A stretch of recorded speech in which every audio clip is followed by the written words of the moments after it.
Otep à toutes et à tous, madame, messieurs, chers téléspectateurs, bienvenue sur Kemet Télévision pour la reprise de nos émissions, la reconnexion étant passée. Aujourd'hui, nous ouvrons une page importante de notre émission Sagesse Kamit en compagnie du frère Ndonfak, le Phénix, autour d'une thématique qui nous plonge au cœur même des origines, là où science, philosophie et spiritualité se rencontrent. Du zéro quantique Kamit au Big Bang cosmologique, un thème d'une profondeur exceptionnelle qui nous invite à comprendre comment les anciens savoirs Kamit dialoguent avec les grandes interrogations cosmologiques pour éclairer notre rapport à l'univers et à l'existence. Mais avant d'entrer dans ce cheminement, nous marquons un moment sacré, un temps de recueillement. Nous élevons nos cœurs, nos pensées et nos énergies vers une grande figure féminine qui a marqué de sa présence lumineuse ce plateau, cette chaîne et nos consciences. Il s'agit de la matriarche Nangonjoy, cette voix douce et ferme à la fois, cette mère de la parole et de la transmission qui a guidé, nourri et inspiré tant d'âmes à travers ses interventions dans nos différentes émissions. Aujourd'hui, elle n'est plus dans ce plan visible, elle a rejoint le cercle glorieux de nos ancêtres, mais son souffle, son énergie et son aura restent gravés dans notre mémoire collective. Pour elle et en son honneur, une bougie sera allumée tout au long de cette émission, symbole de sa lumière éternelle, symbole de son esprit qui continue de nous éclairer. Matriarche Nangonjoy reçoit nos hommages, nos salutations et nos bénédictions. Que la flamme que nous allumons soit le prolongement de ton feu intérieur qui brûle désormais parmi nos ancêtres. Alors, chers téléspectateurs, restez attentifs et ouverts, car ensemble, nous allons explorer les profondeurs de la pensée kamite et de la dynamique de l'univers pour mieux comprendre l'origine et le devenir du monde. Nous prenons une courte transition en hommage à la matriarche Nangonjoy et on se retrouve juste derrière pour présenter le frère et entrer véritablement dans le vif du sujet. À tout de suite. On a toujours dit que la femme est partie en brousse, elle a trouvé le hou. Le hou? Oui, le hou là, et elle a ouvert les pieds, c'est entré. Mais non, le hou n'était pas une bête, c'était une énergie. C'est ça qui fait donc que quand la femme a pris cette énergie, elle est venue au village. Elle a dit à son homme que j'ai une énergie qui peut me permettre de faire telle chose. J'ai cette énergie qui peut me permettre de faire telle autre chose. De faire telle autre chose. Les mêmes remèdes qu'on fait à un homme. Par exemple, quand tu accouches un petit garçon, on interdit que ton sein qui coule, ne doit pas toucher son sexe parce qu'il va devenir impuissant. On interdit que il est interdit que les urines d'un garçon qui entre dans la nourriture que toi, la maman, tu manges. Tu ne dois plus manger ça parce qu'il sera impuissant à jamais. D'accord. Suite donc à certains interdits aussi pour la femme. À l'âge de l'adolescence, on commence à lui dire que quand tu t'assois, tu fermes les pieds. Une petite fille, tu fermes les pieds. Et quand tu pisses, c'est ça qui fait que tu as les frictions, de la chair de poule. Oui, tu trembles. Tu trembles et tout. Et maintenant, quand on te fait ce gommage d'huile de palmis, ça bloque. Et ça, comme c'est un anti-inflammatoire que la femme enceinte ne peut pas boire. D'accord. Ça tue ce plasmodium-là. Et après ça, elle boit l'eau chaude. L'eau chaude claire. Et ça va.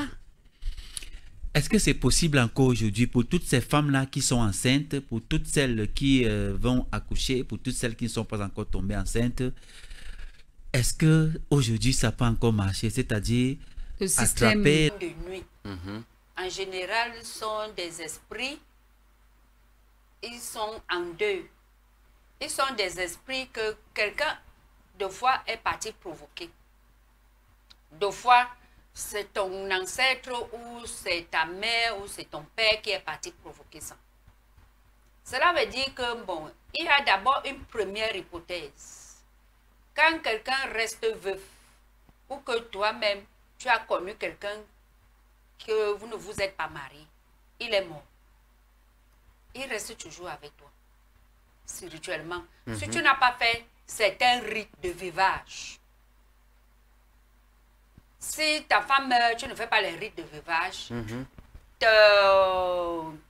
ta femme, ton mari, sur tout leur passage, ceux qui ont eu à faire ça, elles se sont dit qu'elles ne peuvent plus faire une tromperie.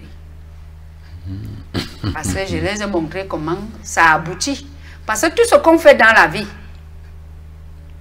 si quelqu'un t'a trompé, ou quelqu'un est venu te dire que Niamsi, ce que tu fais là n'est pas bien, il se querelle même avec toi. Ne prends pas seulement la querelle pour monnaie comptant.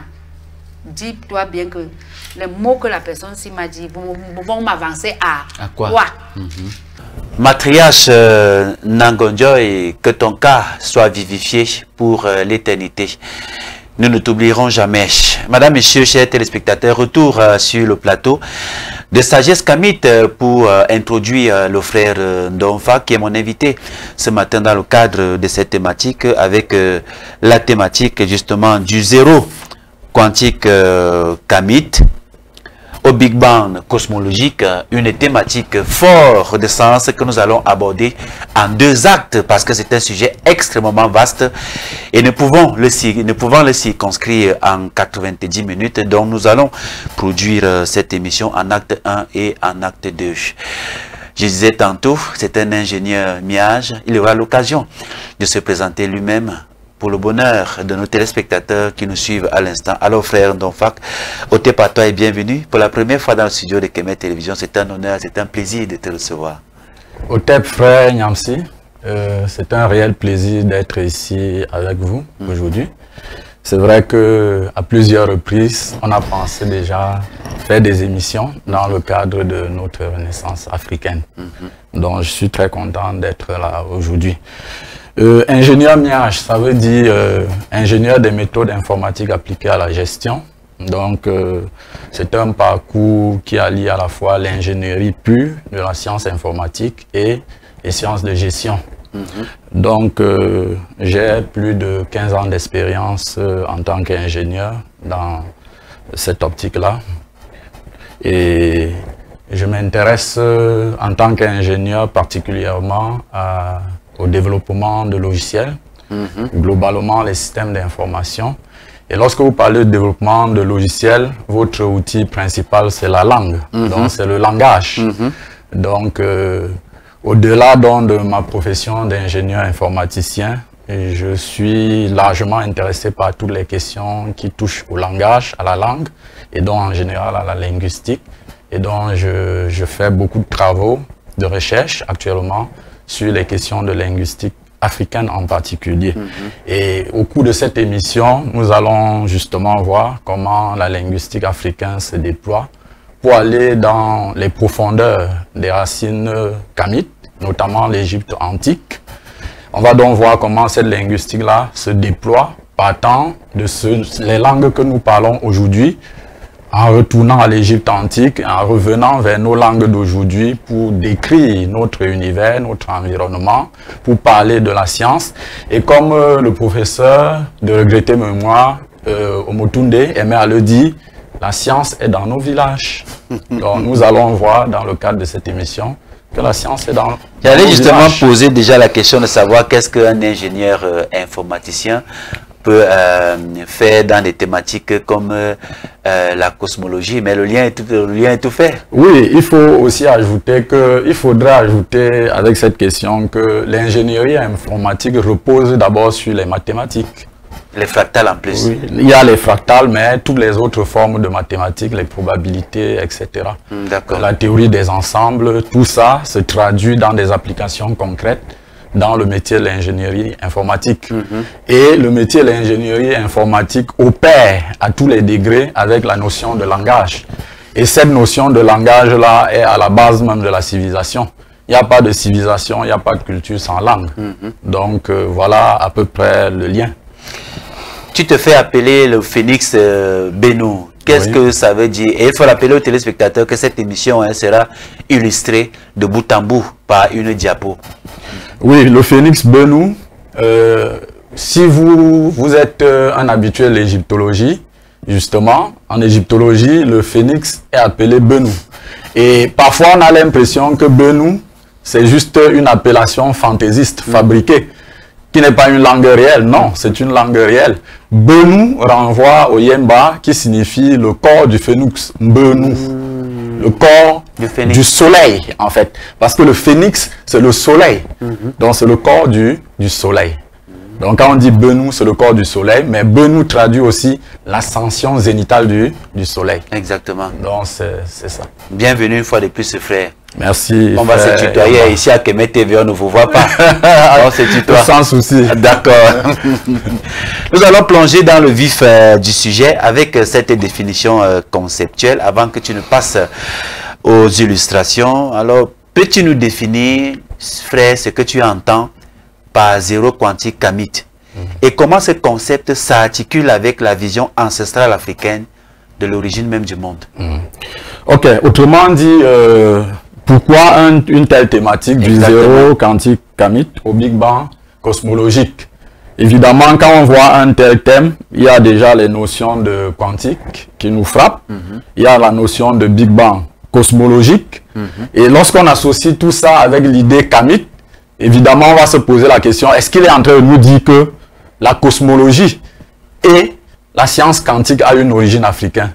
Très exactement, c'est ce que je dis. Et je dis donc que la science quantique africaine est encodée dans l'idée du zéro, dans le concept du zéro dans les langues africaines. C'est pour ça que je parle du zéro quantique. Donc la notion du zéro dans les langues africaines, comme nous allons le voir dans le déploiement tout à l'heure, cette notion du zéro là encapsule le concept scientifique de la physique quantique. D'accord. Donc on parle du zéro quantique. Oui. Et en règle générale, il faut dire que les mathématiques en Afrique ne sont pas conçues seulement pour compter, pour dénombrer. Donc les nombres, ce n'est pas juste des instruments de dénombrement. Ce n'est pas juste des instruments d'analyse combinatoire. Non. Les nombres vont au-delà de ça. Il suffit pour vous, par exemple, de compter dans votre langue maternelle, que ce soit le Yemba, le Bassa, le Bakoko ou le Peul ou n'importe quelle autre langue africaine. Lorsque vous comptez de 0 jusqu'à 10, ben vous êtes en train de décrire le processus de la naissance de l'univers à travers les nombres. Donc, vous décrivez le processus de la naissance de l'univers, mais en même temps, vous décrivez aussi le processus de la naissance de l'être humain. C'est le cas chez les Bassa, justement, quand ils comptent jusqu'à 9, ils disent que quand l'île est bibo, ça veut dire que la science ne dépasse pas 9. Voilà, donc c'est ça. Nos langues sont extrêmement puissantes, au-delà même de ce que nous ne pouvons pas imaginer. Et les similitudes entre les modernité justement et nos langues, puisque tu en as fait des travaux là-dessus également. Oui, exactement. Dans le cadre de la présentation de tout à l'heure, nous n'allons voir que des similitudes qui existent entre l'égyptien ancien et nos différentes langues en touchant tantôt au malinké, tantôt au bambara, tantôt au bassa, tantôt au yemba. Mais comme ma langue maternelle, c'est le Yemba. Je décortique davantage les notions en Yemba. Mais ce qui est fondamental, c'est que l'esprit qui est derrière le codage linguistique de nos langues est quasiment le même. C'est-à-dire le socle fondamental de la pensée est le même. Exactement. Donc, lorsque je vais définir les choses en Yemba et décrire, vous les téléspectateurs, vous pensez ça dans vos langues, et vous allez voir qu'on va aboutir au même résultat. Exactement. Voilà. Donc, et c'est le cas avec les Médounétais, que vous soyez Bassa, Foulbé, que vous soyez Bamileke, de n'importe quelle région de l'Afrique, ben, les Médounétais, on les lit, on utilise les mots de nos différentes langues, mais on aboutit toujours au même résultat. Exactement. À première vue, parfois, lorsqu'on nomme les éléments qui encodent les Médou-Néter, on a l'impression que il y a des disparités. Mais si vous avez une bonne maîtrise de votre langue, vous allez voir à travers les différentes lois que nous essayons de mettre en œuvre dans nos recherches sur la linguistique africaine, qu'on aboutit toujours au même résultat. Dans le fond, est exactement le fond est exactement le même. Et ça me permet comme ça de faire un clin d'œil au frère Dibomba Imbok, qui a mis en œuvre une méthode. C'est quelqu'un que je suis avec beaucoup d'intérêt. Il dit énormément de choses pertinentes. La méthode intéressantes. La méthode Kuma, justement. Donc, cette méthode Kuma, lorsque vous appréhendez un peu les travaux de Dibomba Imbok, que malheureusement certaines personnes critiquent sans prendre le temps de s'asseoir pour comprendre exactement ce qu'il dit. C'est vrai que personne n'a la science infuse. Personne ne peut avoir la science complètement aboutie toute seule. Quelquefois, il y aura des erreurs et puis on doit toujours être ouvert. Effectivement, on peut être brillant sur le plan de la linguistique et avoir des manquements sur le plan de l'égyptologie. Exactement, exactement. Donc, je disais, avec le frère Dibomba Imbok, par exemple, il fait un brassage de l'ensemble des langues africaines pour aboutir à une lecture des hiéroglyphes égyptiens. Et d'ailleurs, c'est une approche qu'il faut avoir parce que si vous vous cantonnez seulement dans votre langue, les choses ne seront pas très bien perçues par tout le monde qui vous suit. Mais, à la différence de Dibomba Imbok, je dis, si vous avez une assez bonne maîtrise de votre langue unique suffit à décrypter plein de choses dans les hiéroglyphes égyptiens. Et c'est ce que vous allez d'ailleurs constater avec le Yemba. Mais, à toutes les étapes, je fais comme fait le frère Dibomba Imbok, en invoquant les autres langues pour enrichir en fait la compréhension du sujet. D'accord. Lorsque tu as parlé de Malinké et de Bambara, j'ai tout de suite pensé au frère Dibomba Imbok. Voilà. Voilà, sans plus tarder, nous allons prendre les premières images illustratives et puis je vais te laisser, n'est-ce pas, justement, expliquer aux téléspectateurs cette thématique, la première partie de la thématique du jour. D'accord. D'accord. Donc on va prendre les premières images, voilà. Ok, du zéro quantique à mythe au Big Bang cosmologique. En sous-titre, on a là origine africaine de la cosmologie et de la physique quantique. D'accord. Et donc, si nous nous référons à l'alphabet aujourd'hui, nous allons voir que notre alphabet du français, par exemple, c'est les lettres A, B, C, etc. Jusqu'à Z. Oui, et tout de suite, si on vous dit A signifie quoi, je pense que vous aurez du mal à le dire. Pourtant, si on fait une remontée historique, on va vers la Grèce antique, on va dire A c'est alpha, B c'est bêta, de là on va former alphabet. Mais si on remonte encore plus loin, au hébreu, aleph, bet, on va voir que A et B ont des significations. Si on remonte encore à l'ancêtre de tout ça, c'est-à-dire l'Égypte antique, ben on va voir que si vous écrivez la lettre A en majuscule et que vous l'inversez, vous allez voir un signe qui ressemble à une tête de bovidé. Et c'est là l'origine du A. Donc vous voyez que le A a une signification. De la même chose, B a une signification qui vous renvoie tantôt à l'idée de la maison, mais aussi à un plan, à une cour, etc. Donc pour dire que quoi? Que à l'origine, l'alphabet n'existe pas comme on la connaît aujourd'hui. Cet alphabet-là, c'est un ensemble de signes de l'univers qui composent justement ce qu'on va appeler dans l'Égypte antique les Médou-Néter. Donc Médou-Néter qui signifie quoi? Les paroles de Dieu. Les paroles saintes, des paroles. Mais ça ne signifie pas seulement les paroles de Dieu, parce que lorsque vous entrez dans les méthodes comme la méthode Kuma de Dibomba Imbok ou celle que je déploie dans le cadre de mes travaux, vous irez en profondeur de ces choses-là et vous allez découvrir que ça signifie bien plus que ça.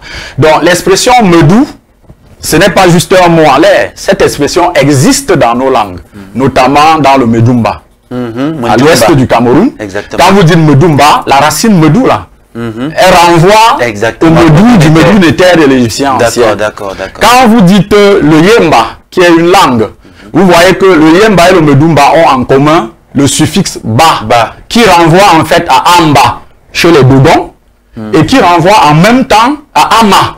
Parce que amba, c'est encore ama chez les Dogons.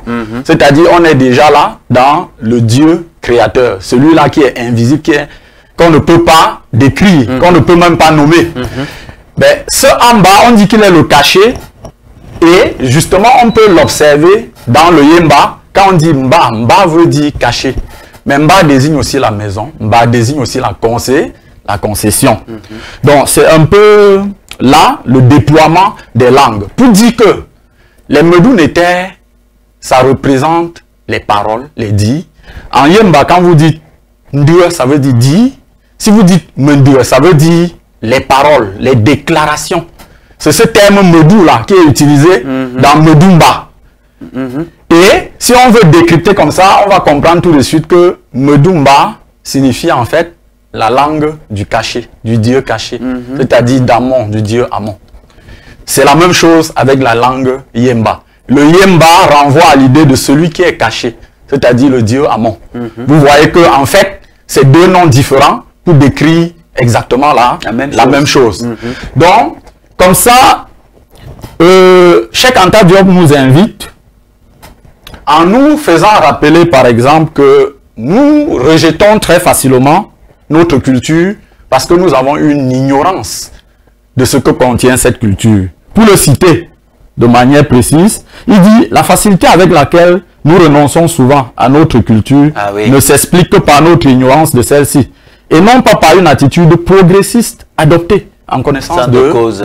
Cheikh Anta Diop, effectivement.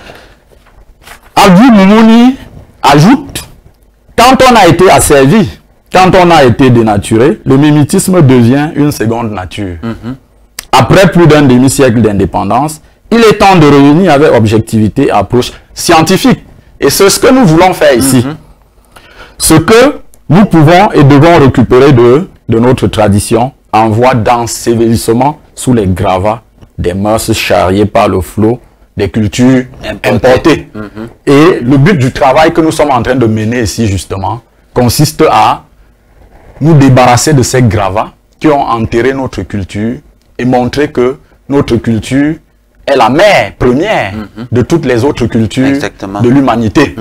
Donc, l'Afrique n'est pas seulement le berceau de l'humanité, mais c'est aussi le berceau de la science. Et si l'Afrique est le berceau de la science, ça veut dire nos ancêtres, ils ont pensé les premiers la science. S'ils ont pensé les premiers la science, ils ont encodé les savoirs de cette science-là dans nos langues et dans d'autres choses. Mais la langue est un instrument fondamental, extrêmement puissant, qui nous permet de faire une sorte d'archéologie en remontant le fil du passé. Elle n'est pas pour découvrir. Non, c'est pas simplement un outil de communication. Pour découvrir l'héritage culturel, scientifique que les ancêtres nous ont légué. Et donc, quand on envisage de faire cette exploration dans le passé, il y a plusieurs disciplines qui peuvent être convoquées, notamment l'archéologie, et comme je le disais tantôt, la linguistique, et l'égyptologie. Mais lorsqu'on parle de l'égyptologie, il faut qu'on se souvienne que c'est une science inventée par l'Occident pour les bénéfices de l'Occident.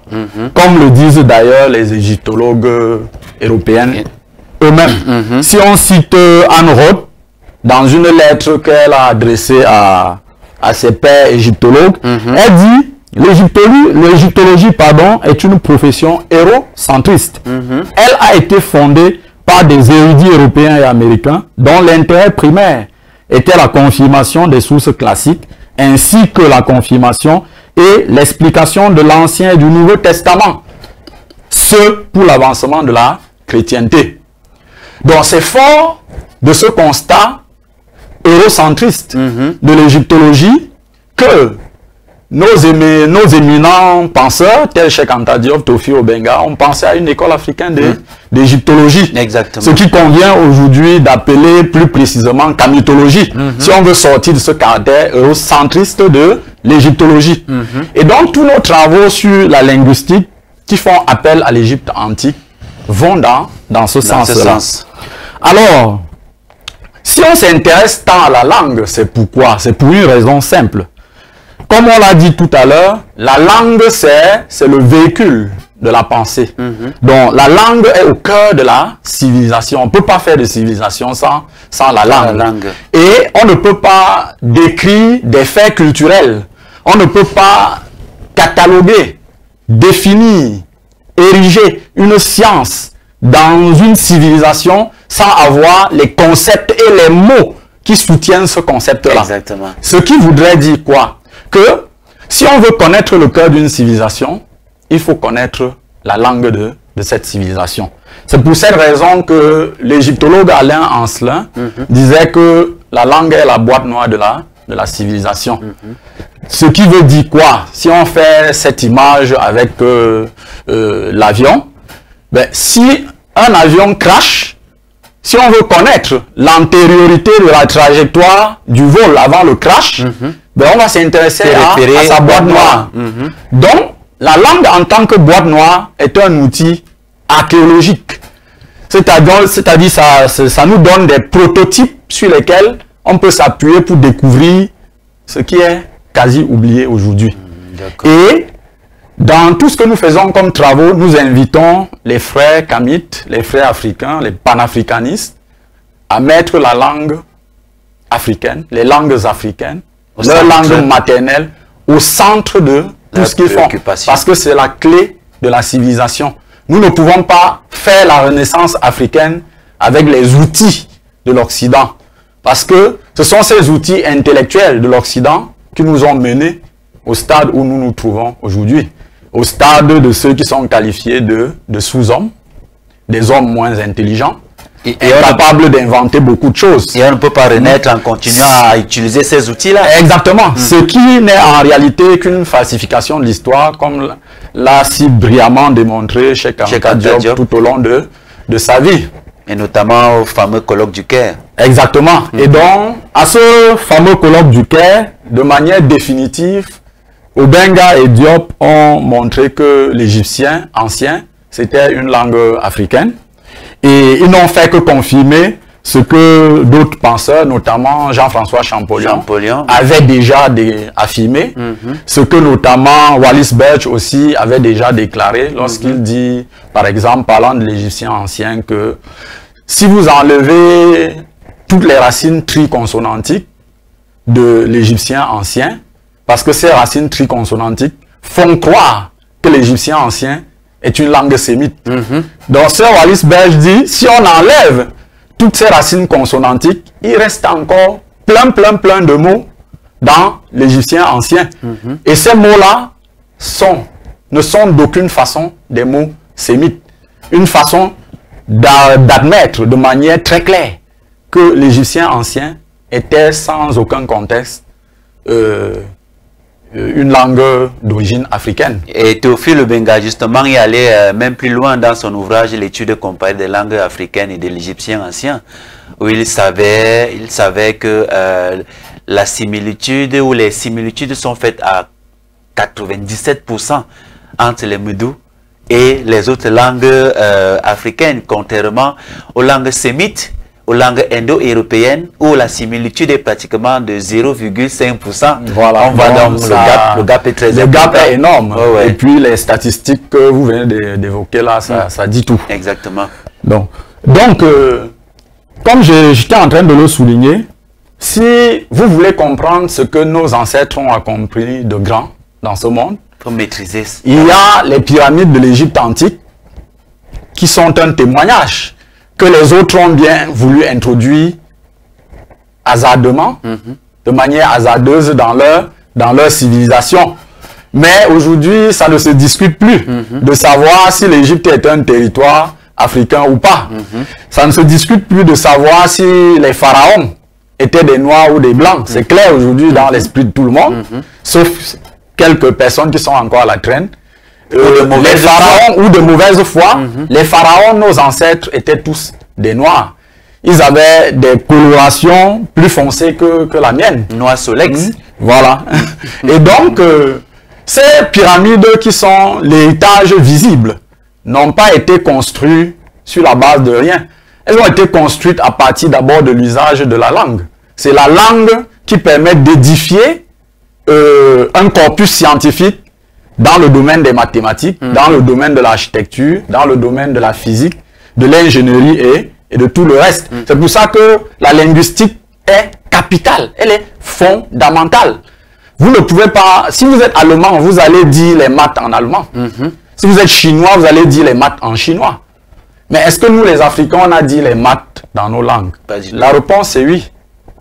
La réponse est oui parce que lorsque nous nous référons au patrimoine de nos ancêtres, nous nous référons à nos langues ancestrales, nos langues maternelles que nous parlons encore, bien qu'on ait voulu nous couper de ce cordon ombilical-là, ben on va se rendre compte que les ancêtres ont dit la science. Ils ont résolu la plupart des grands problèmes que nous avons et que nous rencontrons encore aujourd'hui. Pour peu que nous pouvons prendre le courage de parler avec fierté de nos langues et d'interroger nos langues, pas juste pour parler vulgairement, mais pour les interroger en les comprenant fondamentalement, on verra toute la différence. Et c'est de ça qu'il est question dans l'émission de ce jour. Donc, comme ça, nos ancêtres ont inventé les premiers la médecine, l'astronomie, les mathématiques, l'architecture, l'ingénierie. Et ils ont même inventé la science quantique et la cosmologie. Parce que quand on voit la théorie de la relativité de Einstein aujourd'hui, quand on voit la science quantique, la mécanique quantique, quand on voit les équations qui sont écrites avec des écritures de dérivées partielles, les dérivées secondes et tout ça, on se demande si nos ancêtres pouvaient avoir un niveau de science comparable. Je dis oui, aussi pointu. Oui, ils avaient un niveau de science comparable et l'expression des pyramides est le témoin de ce niveau de science. Exactement. Le problème, c'est qu'aujourd'hui, nous n'avons plus toujours toute la documentation nécessaire. Mais l'archéologie linguistique est une documentation. Parce que cette archéologie linguistique est vivante dans les hiéroglyphes égyptiens et vivante dans nos propres langues que nous parlons tous les jours, c'est-à-dire les langues de ceux que nous qualifions de villageois là. Donc cette archéologie codifiée. Lorsque vous parlez votre langue maternelle aujourd'hui et s'en approprier de son contenu. Ce que je veux dire, c'est que lorsque vous parlez vos langues maternelles aujourd'hui, même si elles ne sont écrites nulle part, elles sont inscrites dans la sonorité des prononciations que vous faites. Et les recherches que nous faisons aujourd'hui permettent, à partir de ces sonorités dans nos langues-là, à travers les principes divers, notamment l'homophonie, l'homographie, que le frère Dibomba Mbok utilise abondamment, qui est d'ailleurs une notion principale, essentielle, fondamentale pour la compréhension des langues africaines, mais également à travers les principes d'analogie qui permettent d'établir les relations et les liens entre les choses, ce qui est d'ailleurs hautement utilisé dans toutes les formes de sciences. Exactement. Donc aucune science, quel que soit le degré de sa modernité, ne se passe de la notion d'analogie. Parce que c'est avec la notion d'analogie qu'on fait les comparaisons pour transposer les lois physiques de la nature d'un domaine vers un autre. Exactement. On va suivre avec la diapo. En suivant la recommandation du frère Cheikh Anta Diop de regretter mémoire, nous pouvons aboutir à la renaissance africaine. Nous pouvons aboutir à la renaissance africaine. Prochaine image. Nous pouvons aboutir à la renaissance africaine en faisant fondamentalement référence à nos humanités classiques égypto-nubiennes. Et pour citer précisément le professeur Cheikh Anta Diop, il disait « L'Égypte a joué vis-à-vis de l'Afrique noire le même rôle que la civilisation gréco-latine vis-à-vis de l'Occident. Un spécialiste européen d'un domaine quelconque des sciences humaines serait malvenu de vouloir faire œuvre scientifique s'il se coupait du passé gréco-latin. Dans le même ordre d'idées, les faits culturels africains ne retrouveront leur sens profond et leur cohérence que par référence à l'Égypte. On ne pourra bâtir un corps de discipline en sciences humaines, et je dis d'ailleurs en sciences en général, quand légitimement et en systématisant le retour à l'Égypte antique. Fort donc de cette recommandation de Cheikh Anta Diop, on peut se souvenir aussi On peut se souvenir aussi que Prochaine Platon, qui a étudié en Égypte, nous dit que la connaissance des mots mène à la connaissance des choses. Cette déclaration de Platon, la connaissance des mots. la connaissance des mots mène à la connaissance des choses. C'est-à-dire, il est question en fait pour nous, lorsqu'on s'appuie sur cette déclaration de Platon, d'user des mots du lexique chamique pour accéder à la connaissance, à l'érudition scientifique de nos ancêtres, de l'Égypte antique, mais aussi de ceux qui sont sur le reste du continent. Et ceci à travers les langues actuelles, l'égyptien ancien et éventuellement le copte, qui était le dernier stade de parler de l'égyptien ancien. Donc ceci dit, on a à peu près planté le décor qui nous oriente sur comment est-ce que nous allons procéder.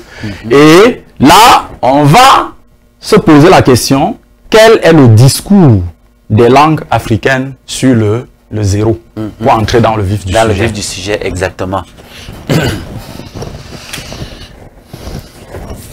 Voilà. Prochaine image. Que disent nos langues au sujet du zéro? Si on commence par l'égyptien ancien, qui est confirmé comme étant une langue du continent, à partir de la graphie qu'on peut voir à l'extrême gauche, on introduit la notion de négation qui est connue des égyptologues. Cette graphie est translittérée tem et signifie non, ne pas, rien, par aucun moyen, non permis. Le yemba dit ntete, c'est-à-dire battement, frappement, un peu comme vous pouvez tapoter sur une table. Et un synonyme de ntete, c'est effectivement tem, qui correspond à la translittération de l'égyptien ancien, qui signifie frapper, battre, faire exploser. Tente en yemba, ça dit pas dedans, vide, absent. Mais si on remonte de l'autre côté de l'Afrique avec le malinké, on va voir que le malinké et le yemba sur cette graphie ont exactement la même signification. Le malinké dit te, ne pas exister, non-existence, ce qui est absent. Le même malinké dit à te, il n'est pas, il n'y a pas, il est absent. En yemba, quand on va dire te, qui a pour son synonyme également tso ou tsojun, ça va signifier le rien, l'absence, le vide, qui correspond au douala tolambo pour désigner le rien, le bassa todium, je ne sais pas si je prononce très bien, qui signifie rien, le copte qui revient comme le yemba tem pour dire rien, ne pas, le même yemba tem qui signifie tomber, descendre, chuter, c'est-à-dire c'est l'idée par exemple d'un avocat qui quitte, d'un avocatier qui chute, qui tombe et s'éclate. Donc c'est ça tem. Et vous allez voir donc dans le périmètre de la Menois, les noms comme temfac. Ces noms temfac là sont un encodage direct et immédiat de celui qu'on appelle le dieu Atum. Oui. De celui qu'on appelle le dieu Atum. Donc le hiéroglyphe canonique est à l'extrême droite de la diapositive que nous avons là. Et donc, dans la langue yemba, quand on dit atejue, ça veut dire il est absent, il n'est pas là. Il n'est pas là. Donc c'est une absence physique. C'est ce qu'on va appeler la non-localité. On ne peut pas déterminer sa position. Mais ça ne veut pas dire qu'il n'existe pas. Il existe, mais il est absent. C'est la non-localité. On ne peut pas déterminer sa position précise. Il n'est pas là. Lorsque je dis déjà ça, les spécialistes de la physique quantique comprennent déjà ce que je suis en train de dire. Mais progressivement, tout le monde va comprendre.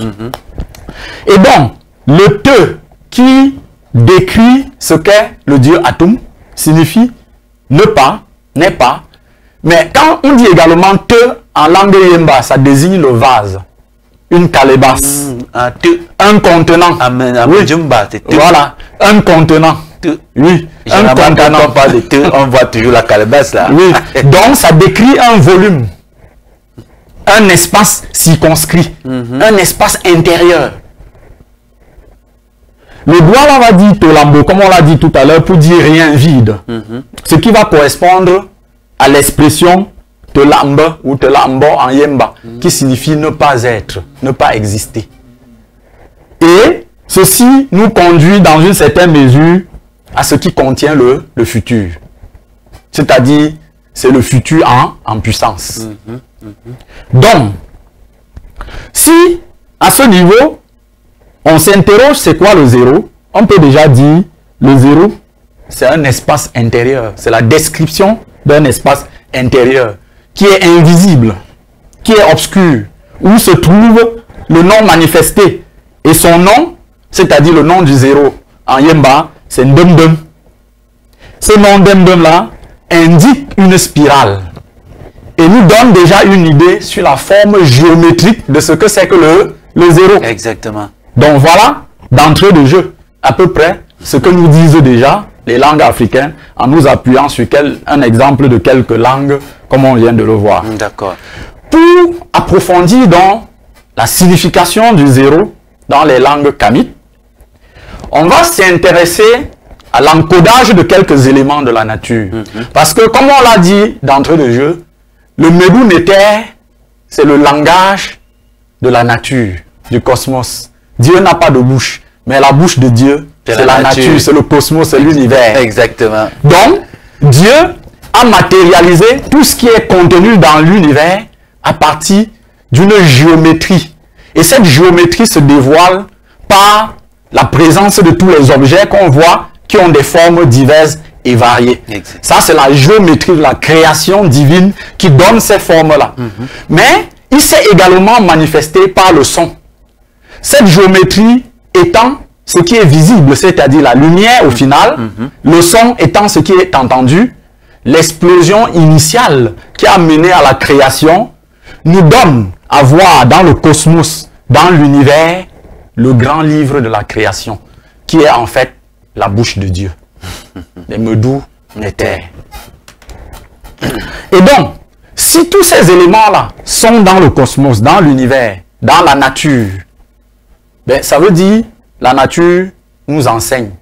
Et il me semble bien que c'est pour ces raisons que les scribes égyptiens ont utilisé seulement les éléments qui sont dans la nature comme signe du langage pour décrire la langue de l'Égypte antique. Donc ça veut dire les Égyptiens anciens, pour décrire leur langue, ont utilisé l'oiseau, ils ont utilisé les montagnes, ils ont utilisé l'eau, les coups d'eau, ils ont utilisé seulement les entités vivantes, les entités concrètes qui peuplent le cosmos, qui peuplent l'univers, qui peuplent la nature. Exactement. Et donc, la notion du zéro est encodée, si ce que je dis a un sens, si ce que je dis est fondé, cette notion du zéro là est encodée par certains éléments qui existent dans la nature. Et les échassiers en règle générale encodent la notion du zéro. Et ces échassiers là ont une relation directe avec la notion du désert. Donc c'est pour ça que dans la diapositive que vous allez voir là, les éléments que j'ai sélectionnés, il y a le flamant rose, il y a la grue couronnée et il y a le désert. Si on commence par le désert, en règle générale, on dit que le désert c'est un lieu qui est dépourvu de vie, d'activité humaine, que le désert décrit l'idée d'un lieu abandonné, c'est-à-dire un contenant vide. C'est-à-dire on lui a soustrait la vie. C'est ça l'idée du désert. Dans la langue Yemba, quand on dit Bachu ou Panju, ça veut dire lieu rouge. Vous avez une idée de ce que c'est qu'un lieu rouge? Voilà.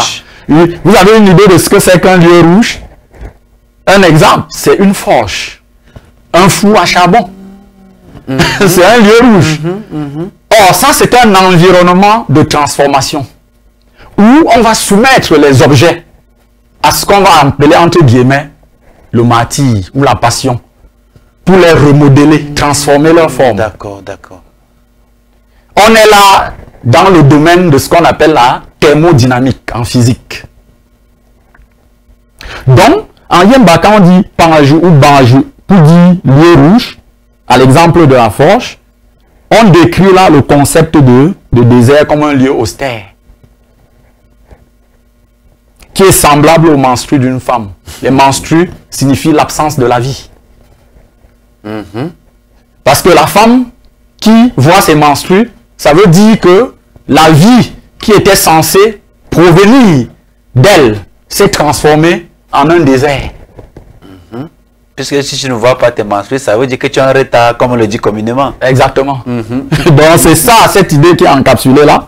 On dit également en langue yemba, bantu ou pan, aju, pour désigner un lieu de la passion, comme je viens de le décrire tantôt. Et précisément, dans la langue yemba, quand on va dire mban, ça veut dire c'est quelqu'un qui a souffert tellement de douleur qu'il s'en est évanoui. On dit apan. Et pan là désigne ce qui est rouge, roux. C'est la couleur rouge. Un peu comme le charbon qui est dans un four. Donc, quand on dit pantu, ça veut dire devenir rouge, rougir, pour se transformer. C'est la transmutation. Et ce processus de transmutation, dans l'égyptologie, est décrit par le Képer. Et on va voir ça plus en détail. Ce que veut vraiment dire le Képer là. Et rappelons-nous que la Bible nous parle souvent de 40 jours du Christ dans le désert. Ces 40 jours de Christ dans le désert, c'est souffrir le martyre, la douleur. Et quand on dit mban, en yemba, comme j'ai dit tout à l'heure, ça veut dire souffrir de douleur au point de s'évanouir et même d'en mourir. Et on dit banlipan pour dire crucifié. Et le terme banlipan là, c'est l'expression qu'on utilise pour décrire le Christ qui a été crucifié sur la croix. Donc la crucifixion, en fait, c'est la passion. La passion du Christ. Et les 40 jours qui sont également mentionnés dans la Bible, en langue yemba pour désigner le 40, on dit le quoi. Si on enlève les préfixes, les articles, ça va donner ngumkwa. Ngumkwa veut dire excaver. Ça veut dire 40, mais ça veut dire aussi excaver, creuser et rentrer dans la cavité. Et ça, c'est ce que fait le scarabée. Ah, le Képer. Oui, c'est ce que fait le scarabée. D'accord.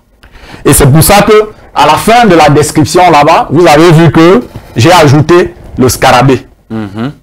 Et si vous regardez le hiéroglyphe qui décrit le scarabée là-bas, ben on va voir que le symbole de la terre est utilisé. À partir de ça, je vais déterminer le nom du scarabée en langue yemba que je vais nommer Tsalzet. D'accord.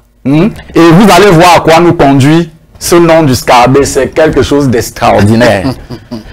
Le deuxième élément qu'on peut utiliser dans la conception kamique pour encoder la signification du zéro, le flamant rose. Le flamant rose, il est comme l'ibis, mais il est tout roux. Donc, il fait allusion à ce qui est rouge. Et cette allusion qui fait à ce qui est rouge là, nous renvoie, comme on a vu à l'idée des menstrues, ça nous renvoie à l'idée de la forge. Déjà. Et donc, l'Égyptien ancien translitère désert, ce qui donne lieu à la notion de désert, d'ailleurs.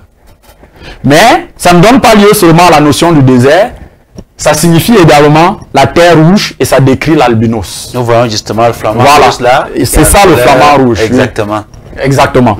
Donc, le flamant rouge, c'est le désert, c'est la terre rouge, c'est l'albinos, comme l'ont dit les égyptologues. Mais, lorsqu'on va dans la profondeur des langues égyptiennes, des langues africaines d'aujourd'hui, on va comprendre de manière très précise pourquoi les égyptologues traduisent ça par désert, terre rouge et albinos. Nous avons déjà compris pourquoi on parle de désert, comme on l'a expliqué tantôt. Donc le yemba dit par exemple, bantu, comme on a dit tout à l'heure, lieu rouge.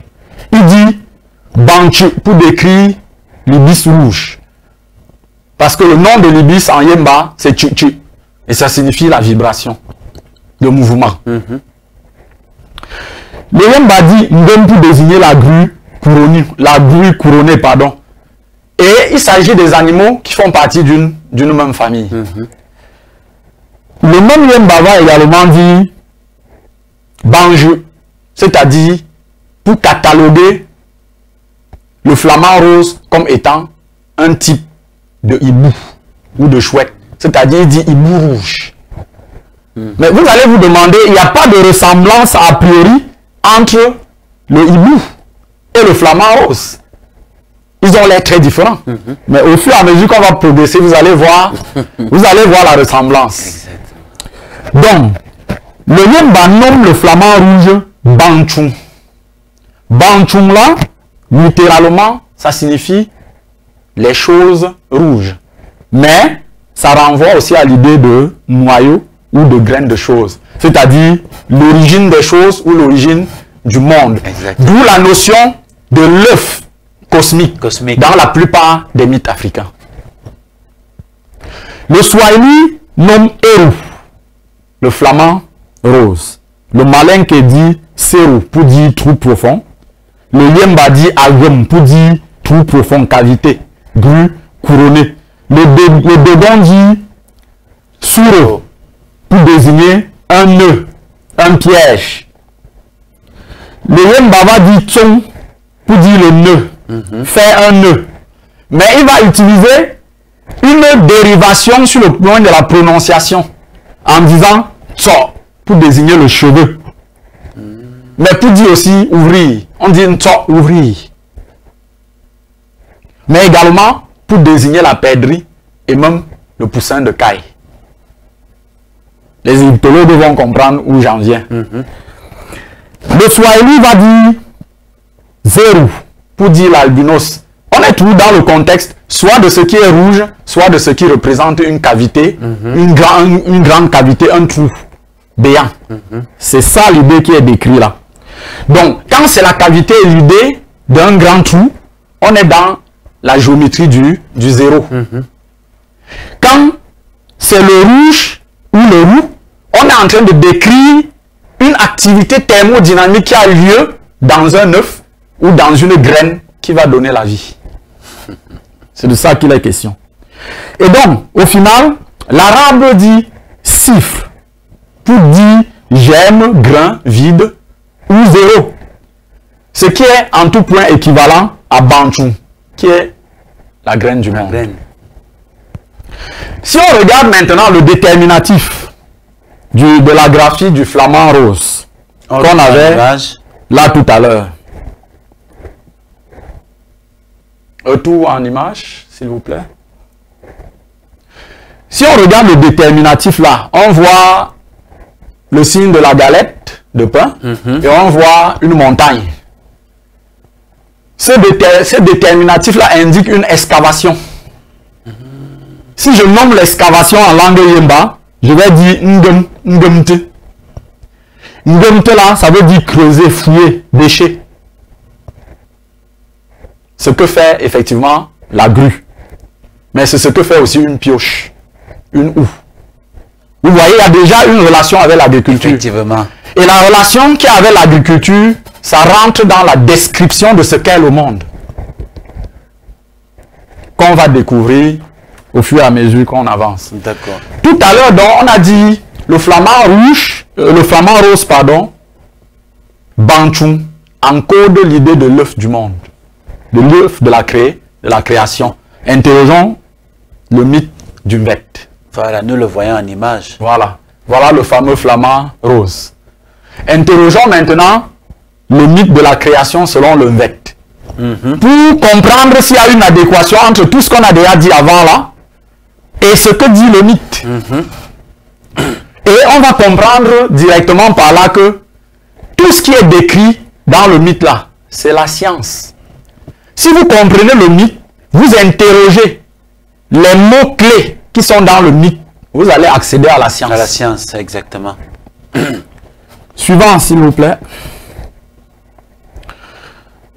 Donc, le mythe de la création, selon le Mvet, met en lumière l'œuf de la création que nous avons évoqué tout à l'heure, Banchung, du nom du flamant rose, dans la langue Yemba, du nom du zéro, dans les autres langues, notamment Malinke et autres, comme on a vu. Dogon. Bien. Donc, le mythe nous dit ici que, au commencement, Dieu était seul à être. Il était seul et la vie et la lumière étaient en lui. Tout autour de lui était néant. Il n'y avait pas de temps. Tam ni d'espace lamé, ni de matière menue. Il était hors de temps, c'est-à-dire du temps, de lamé, de l'espace, et de la matière menue. Tout se réduisait à lui. Il prit la couleur or et la couleur cuivre. On est en train de décrire là le rouge et le roux, comme le flamant rose. Il les mélangea, les malassa et fit une boule semblable à un œuf. Tout ce qu'on était en train de décrire tout à l'heure. Il l'appela Akingos Eyo, c'est-à-dire l'œuf de cuivre d'Eyo. Il prit l'intelligence et l'enferma dans l'œuf primordial qu'il appela Akingos Eyo et lui dit: sors de là par tes propres moyens. Mais je ne peux pas, lui dit Nieman l'intelligence. Et il dit alors à Nieman l'intelligence: je t'envoie la volonté, Avan, et la puissance, Enienga. Appuie-toi sur eux pour sortir. Nieman l'intelligence se satura alors de volonté, s'irradia de puissance, s'échauffa du rouge feu aveuglant au blanc incandescent, n'y pouvant plus tenir, Akingos explosa. Ce fut la première explosion, n'est-ce pas le Big Bang? Exactement. Mais nous n'avons encore rien démontré. Parce que dans la deuxième partie de l'émission, peut-être que ce sera la troisième partie, nous allons décortiquer de manière progressive la mise en place du processus du Big Bang.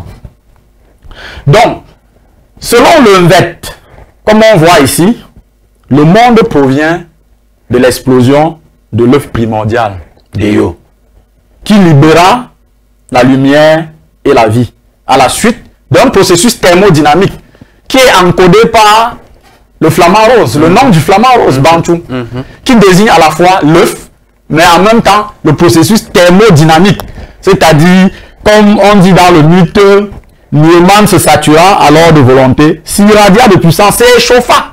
Ça, c'est la thermodynamique. Du rouge feu aveuglant au blanc incandescent.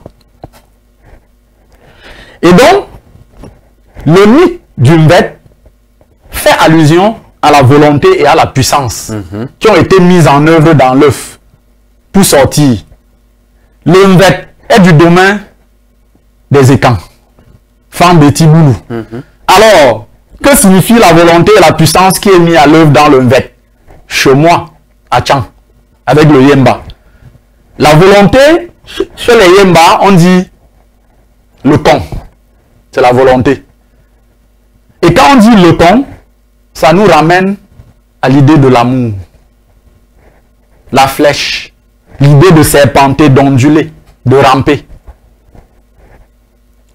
Quand on dit la puissance, ça nous renvoie au Yemba, tueur. Mais c'est également l'idée de découper, de fractionner, de diviser en morceaux. C'est l'idée de ce qui est dur, solide. C'est la force. La force. Donc, quand je convertis et je traduis le mythe en langue Yemba, ça va me donner, si je définis tous les mots-clés qui sont dans le mythe en langue Yemba, ça va me décrire le processus de la création. Exactement. Si on peut résumer ce qu'on a dit antérieurement, on va dire l'idée de l'origine du monde est encodée dans les noms du flamant rose, c'est encodé dans les noms de la grue, du scarabée, du hibou et bien d'autres choses encore. C'est encodé dans l'idée du désert, le concept du désert et bien d'autres choses encore.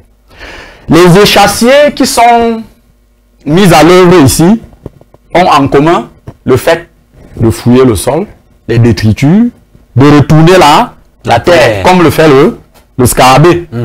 Ils incarnent l'obscurité, la profondeur des cavités, le passage du noir au rouge, à l'incandescence et donc de l'obscurité à la lumière. La forge qui se dit en Yemba, Allah, c'est le lieu de la passion. On y fait rougir pour transformer les choses. Quand on dit Banchung, la graine du monde, mais le terme Banchung là a des synonymes notamment le tso, ntso qui signifie forger, marteler, sculpter, couler bout à bout. Mais ça veut aussi dire mouler, c'est-à-dire donner forme à quelque chose. Ça veut dire également nommer, donner un nom à une chose, c'est-à-dire faire venir à l'existence, donner la forme à une chose. C'est ça qui encode la notion du verbe créateur. Parce que quand tu dis tso, ça veut dire nommer la chose, ça veut dire lui donner la forme en même temps. Et le nom. Et le nom en même temps. Mais ça veut encore bien dire plus que ça. Ça veut dire le processus même de la forge. Donc, du coup, tous ces chasseurs-là ont en commun d'être des creuseurs, comme on l'a dit, d'être des fouilleurs, d'être des bêcheurs de la terre. C'est des gars qui remuent. On dit bantu, devenir rouge, pour le flamand rose. Escaper un lieu, un terrain. On dit ngem, c'est un synonyme de bantu. Hein? Ngem, creuser, excaver. Devenir, mais c'est aussi devenir l'espace. C'est excaver un terrain, comme je l'ai mentionné tantôt. Et quand on dit Ntum, comme on a vu d'entrée de jeu avec le nom du dieu Atum, ça veut dire frapper. Mais si tu frappes le sol avec une houe, tu es en train de faire le même processus que l'excaver. Exactement. Quand tu cultives, tu fais le même processus que dit le nom de la grue, que dit le nom du flamand rose. C'est terrasser un lieu. On dit par exemple en Yemba, c'est-à-dire creuser la terre. Ça nous renvoie à l'idée de terrasser un terrain. Donc, lorsqu'on parle maintenant de tsa, tsa désigne la terre. La terre. Mais, si tu dis tsa, ça veut dire aussi fouiller, farfouiller. Et ça veut dire trier, tamiser. Et un synonyme de trier, tamiser, c'est ntu, qui signifie également devenir. Ça signifie aussi filtrer. Ça signifie se transformer. On est là dans le scarabée. Ça signifie se transformer. Maintenant, quand tu vas dire ntueta ou njueta, tu et je ont une tonalité qui s'assimile. C'est-à-dire, quand on prononce, si vous ne prêtez pas bien l'oreille, c'est le même mot. Donc, quand on dit ntueta, remuer la terre. Mais quand tu dis njueta, c'est cultiver la terre. Mais en fait, tu es en train de remuer la terre. Donc, en réalité, c'est le même mot. Ces deux éléments décrivent la même chose. Ensuite, on va dire njungong. Njungong. Njungong veut dire cultiver, faire l'agriculture. À l'oreille, quand tu vas dire shungong, ça veut dire venir au monde. Faire apparaître les choses. Donc, tantôt, l'idée de remuer la terre décrit aussi l'idée de l'apparition de la terre, donc du monde. Donc, la notion d'agriculture, pour le cas du Yemba, encode non seulement l'agriculture, mais le monde et l'univers. Et c'est ça qui est représenté par un scarabée qui roule sa boule. La boule de terre. Si vous nommez même seulement la boule de terre, là, vous allez déjà comprendre beaucoup de choses. Or, ce qu'on a fait jusqu'ici, on a nommé le scarabée. En nommant le scarabée, on voit qu'on décrit ce que fait le scarabée. En même temps. Donc, si on voit à l'extrême droite, si on regarde à l'extrême droite de la diapo, on voit que l'égyptologie dit Rem pour décrire un oiseau, sans spécifier le type d'oiseau en question. Vous allez vous poser la question, mais pourquoi on associe le flamand, pas le flamand, la grue couronnée, pardon, avec le hibou? Je vous ai dit tout à l'heure, il y a une relation entre ces deux-là. Quand tu dis en Yemba, Agumaju, ça veut dire celui qui creuse. c'est-à-dire le creuseur. Creuseur. Mais ça veut dire en même temps le hibou creuseur. D'où l'association par le scribe du hibou et de la grue couronnée.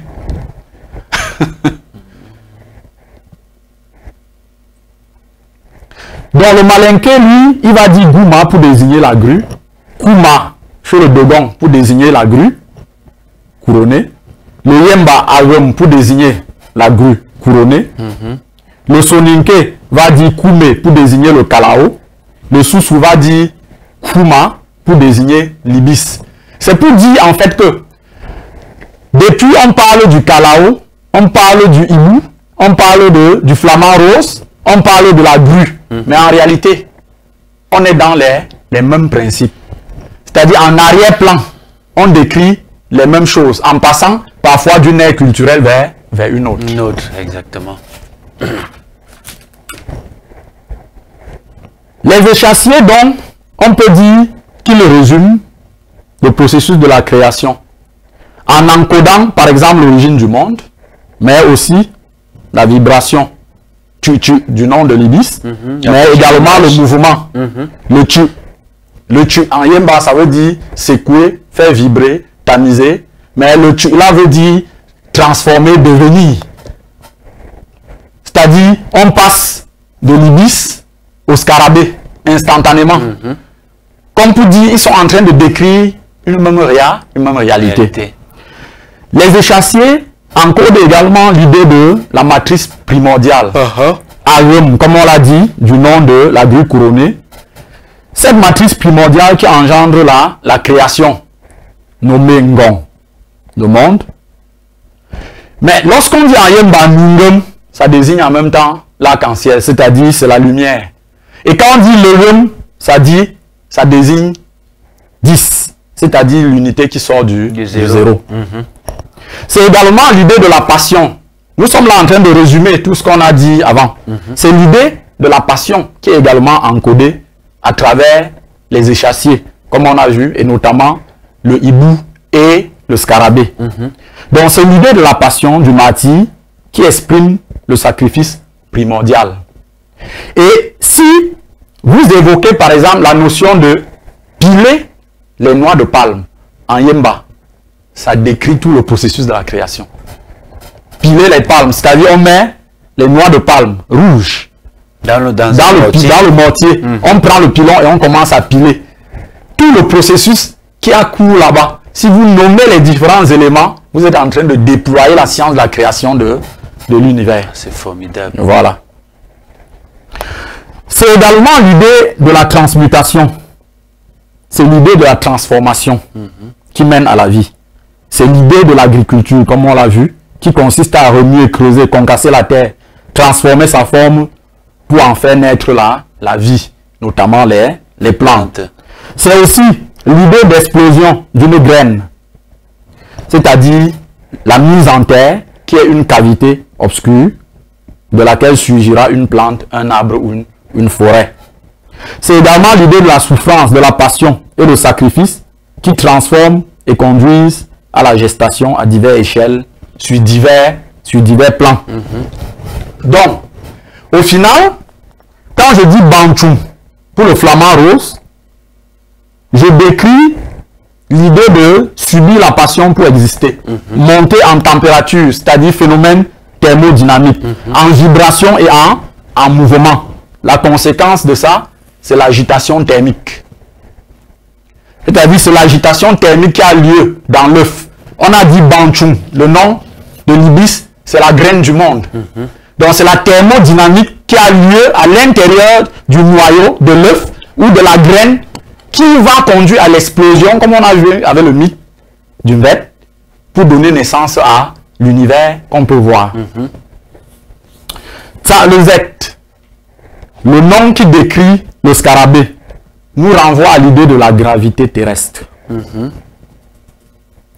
Quand on dit Ishueta, ça veut dire percer, creuser. Ishueta, ça veut dire la survenance, l'apparition de la terre, du monde. Ishueta, Ishungong, l'apparition du monde. À l'existence. Venir à l'existence. Donc là, je suis en train de résumer pour fixer les idées. Exactement. Parce que ce qu'on a dit, ça peut être très dense et on peut perdre le fil à un moment donné. C'est pour ça que je résume. De résumer. Voilà, c'est pour ça que je résume. Donc, quand on voit le flamand, pas le flamand rose, à l'extrême droite du tableau, la grue couronnée, on a dit le creuseur, c'est-à-dire littéralement le hibou creuseur. Mais à titre de rappel, quand on dit Alwem, c'est la matrice, c'est la cavité profonde.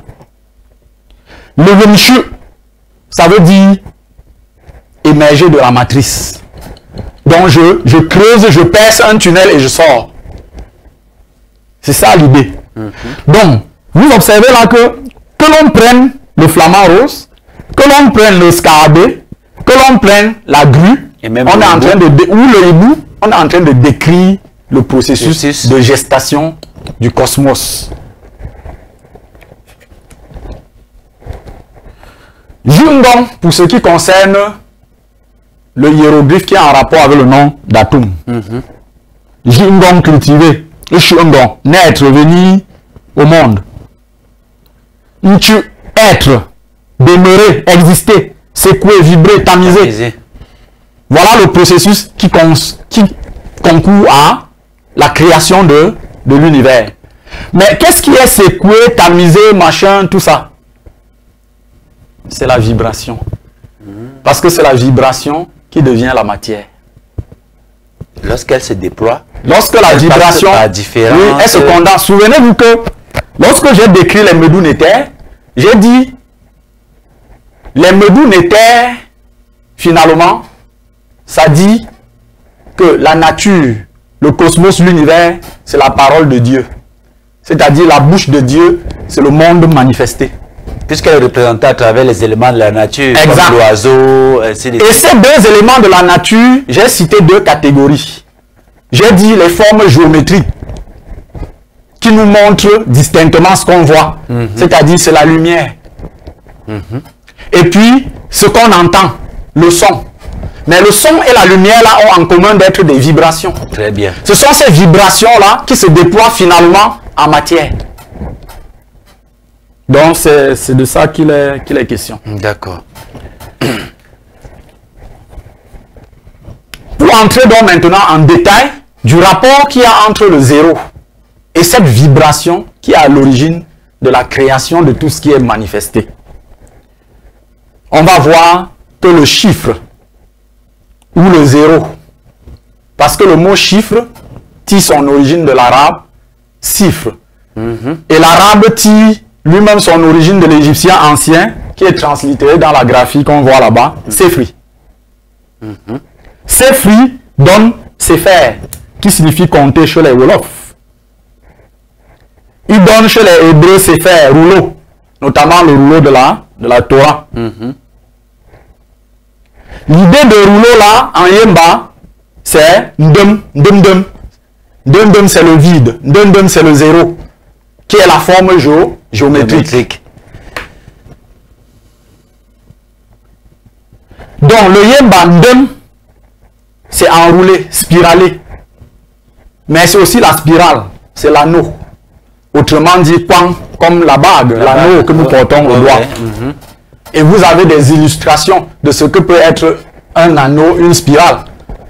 Avec l'Ouboos, qui est une représentation de la géométrie du monde selon les Égyptiens. Exactement. Si on invoque notamment Orapollon, qui a fait des dépositions assez intéressantes sur le sujet, mais nous n'avons pas entré là-bas pour le moment. Donc, la spirale ou l'anneau, qui se dit Kwang, induit l'idée Efer en Yemba. Efer, c'est quoi? C'est un orifice. Comme le trou d'une aiguille. Comme un petit orifice dans une chambre noire qui peut laisser passer la lumière. C'est ce terme Efer là qui donne le Néfer en égyptien ancien. Et pour ceux qui ont un peu fait les recherches sur le débat, parce qu'il y a eu un grand débat scientifique sur l'origine du zéro, l'Occident a voulu démontrer que les Africains avaient un un système numérique, mais que dans ce système numérique, il n'y avait pas de zéro, ce qui est complètement ridicule.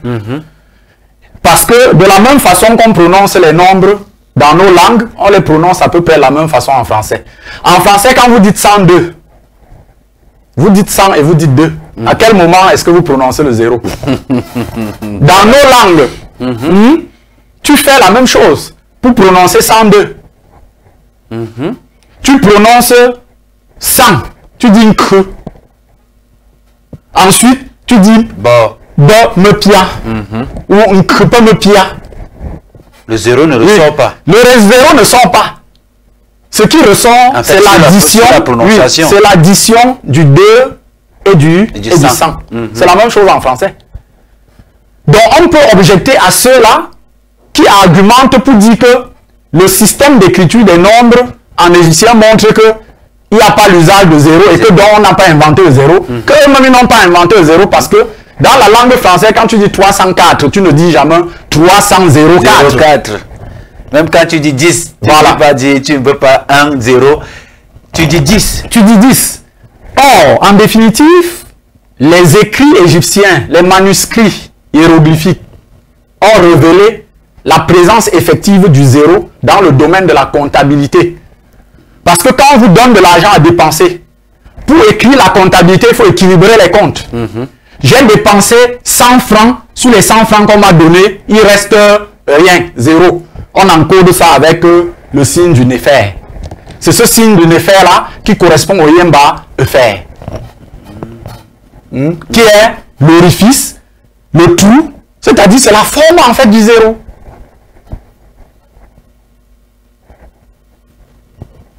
D'accord. Donc, ici, toutes les formes géométriques en anneau, en sphère, les formes circulaires qu'on voit là, c'est l'encodage de l'idée de la non-forme, de l'informe. La non-forme, pourquoi? Parce que tout ce qui est dans l'univers du zéro est comparable à un serpent, comme le Ouroboros qui se mord la queue à cause de sa flexibilité, de sa mobilité. Donc on est dans un univers d'information, de ce qui n'est pas encore manifesté, qui est malléable, transformable, comme le processus de la création va utiliser ça en matière première, modeler, transformer pour aboutir à la création. Donc le Yemba dit masquer, couvrir, envelopper, soustraire de la vue. Et ça, c'est une fonction mathématique du zéro. On dit le zéro dans la théorie des groupes, pour parler en véritable mathématicien. Dans la théorie des groupes, on dit le zéro est l'élément absorbant. Il absorbe tout. Et donc, quand vous dites dans Yemba, quand vous dites vous êtes en train d'enrouler quelque chose, vous enveloppez quelque chose, vous l'enveloppez pour le soustraire à la vue, pour le rendre invisible. Voilà la propriété de l'élément absorbant. C'est ça le principe. C'est donc le concept du monde divin qu'on est en train de décrire comme ça, avec le zéro. Dans la langue Yemba d'abord, quand tu dis enroulé, enveloppé, zéro, mais quand tu dis simplement Ndem, ça veut dire Dieu. Donc le nom de Dieu décrit la spirale, le cercle, le processus géométrique qui fait apparaître la réalité. Exactement. On peut conclure, pour sortir donc de l'idée du zéro et du chiffre comme vibration créatrice, en disant que le chiffre est une vibration qui se déploie sous une forme géométrique. Cette forme géométrique du zéro est spiralée, elle est circulaire. C'est Dieu même à l'œuvre dans sa création. Le chiffre est une information. On a dit tantôt là que si on revient par exemple avec le Yemba pour s'interroger sur ce que c'est que le chiffre ou le nombre, en Yemba on dit Nzeng ou Nzeng pour désigner le nombre ou le chiffre. Mais Nzeng ou Nzeng veut dire quoi? Ça veut dire vieux, ancien, prix, nombre, somme. Ça veut dire danser, vibration, contourner, tordre. Échouang, idée de faire un cercle. Idée d'un anneau, de contorsion, idée de serpenter, d'onduler. Et la physique moderne aussi confirme que l'ondulation, ben, c'est le modèle mathématique de l'information. Donc, le zéro que nous sommes en train de décrire depuis là, c'est une vibration, mais c'est une vibration informationnelle. C'est de l'information. Donc, le vide est un monde d'information. Pour terminer donc, ce que c'est que le concept du zéro, la signification du zéro dans les langues kamites. On va dire, le zéro, c'est en même temps le vide. Le zéro, c'est l'absence. Le zéro, c'est la non-présence. C'est la non-localité et l'intériorité. Le zéro, c'est même la conscience. Le zéro, c'est l'être et la non-existence. L'être qui n'est pas visible, qui n'est pas encore manifesté. C'est l'être et la non-existence. C'est la vibration. C'est l'ondulation. C'est la présence invisible. C'est l'information. C'est une spirale, un anneau. C'est un cercle. C'est la géométrie fondamentale de la création. C'est Dieu lui-même à l'œuvre. Selon ce que dit le Yemba. C'est l'œuf vide qui contient toute la création en puissance. C'est la géométrie spiralée de la création. Le zéro kamique est-il quantique? Voilà la question qui va nous permettre d'accéder à la seconde partie de notre émission. Vous êtes sur les antennes de Kemet Télévision, madame, monsieur, chers téléspectateurs, et vous suivez votre émission Sagesse Kamite avec le frère Ndonfa, que la thématique abordée ce matin est une thématique d'une profondeur qui ne dit pas son nom, du zéro quantique Kamite au Big Bang cosmologique. Voilà, nous allons prendre une transition, une petite respiration. Alors, un verre de Matango du côté de la régie, n'est-ce pas? Question de nous remettre les idées en place avant d'amorcer la deuxième dorsale de notre émission. À tout de suite.